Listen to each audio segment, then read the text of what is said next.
Hi friends, അപ്പോൾ നമ്മൾ ഇവിടെ ഉണ്ടാക്കാൻ പോകുന്നത് ഒരു അടിപൊളി പൂവാണ്. അപ്പോൾ നമുക്ക് ഇവിടെ നിന്ന് വീഡിയോയിലേക്ക് കടക്കാം. ഇങ്ങനെ പൂവിൻ്റെ ഇതൾ പോലെ വെട്ടിയെടുത്ത ഒരു തുണിക്കഷ്ണം എടുത്തിട്ടുണ്ട്. അതിന് പൂവിൻ്റെ സ്റ്റിക്ക് വെക്കാൻ നമ്മൾ ഇങ്ങനെയൊരു സാധനം കിട്ടും. അത് തുണിക്ക് നടുവിൽ ഓട്ടയുണ്ടാക്കി വെച്ചിട്ട് തുണി ഇങ്ങനെ നിൽക്കാൻ വേണ്ടി ഒരു പേപ്പർ കഷ്ണം പൂ പോലെ വെട്ടിയെടുത്ത് വെച്ചിട്ടുണ്ട്.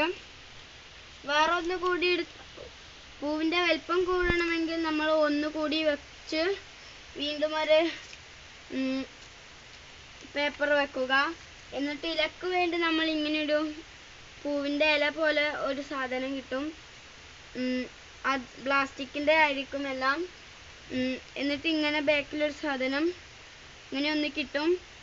അത് വെച്ച് കൊടുത്ത് സ്റ്റിക്ക് ബാക്കിൽ ഇവിടെ ഓട്ട ഉണ്ടാവും, അവിടെ വെച്ച് കൊടുത്താൽ നമ്മുടെ പൂവ് റെഡിയായി കഴിഞ്ഞിരിക്കുന്നു.